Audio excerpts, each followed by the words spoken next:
All right, guys, let's get into the next module. So this is the first step, and we're gonna just talk about a whole variety of topics. But right now, we're gonna get into the step one of making money through real estate. You know, the intention, like what is your process? Understanding that through real estate, you can actually create a steady stream of income. So today we're gonna talk about different ways how you can make money through investing or utilizing real estate, so then you can get clarity around all the opportunities that are available to you. Now, real estate is very unique and it's been very special to me.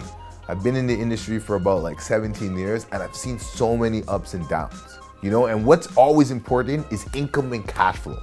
Although those words are interchangeable, they're not the same thing. And they're very important when it comes to evaluating or determine the viability of a project or an investment. Now, the definition of cash flow, according to Investopedia, is cash flow is the net amount of cash and cash equivalents being transferred into and out of a business. At the most fundamental level, a company's ability to create value for its shareholders is determined by the ability to generate positive cash flows, or more specifically, maximizing long-term free cash flow. Now, what's free cash flow? Free cash flow represents the cash that a company or an individual generates after accounting for all the outflows to support the operations and maintain the capital assets. Now let's get over to income. Now, the definition of income is money or something of equivalent value that an individual or a business receives, usually in exchange for providing goods or service through investing capital. Now, both of these are important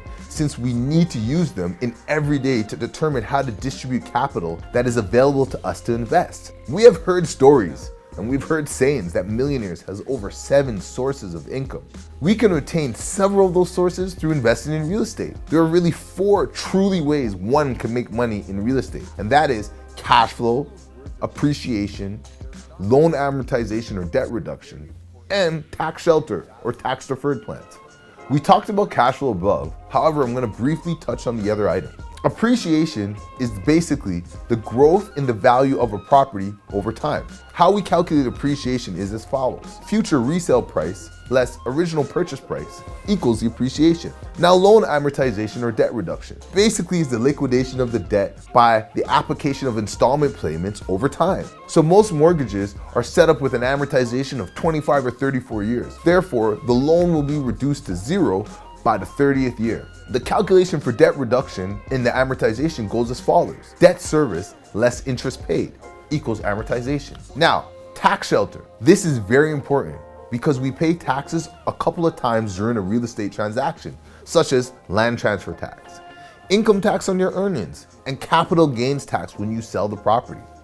Now, taxes are very interesting and very important since they provide us with ways to reduce the amount that we actually pay to the government. As an investor or property owner, you would tax the taxable income, pay out tax-deductible operating expenses such as insurance, repairs, and this will give you the net operating income, which you are expected to pay taxes on that amount. However, there are some items that are to deduct in order to get that exact taxable income. Some of those deductions include interest, amortization expense, and other non-cash items. Therefore, the calculation for taxable income goes as follows. Income less operating expenses equals net operating income. Then, net operating income less mortgage interest less depreciation costs equals taxable income. Now, all 4 can be viewed as a flow of cash. And though the combination of these items, we can determine our free cash flow, which I mentioned above, is all the money that is available for us to spend after all the expenses has been managed. Although becoming a millionaire may seem far away and complex, but by understanding the different sources of cash flow, you'll see how many options you do have available to you, so you can get closer to that not so crazy goal.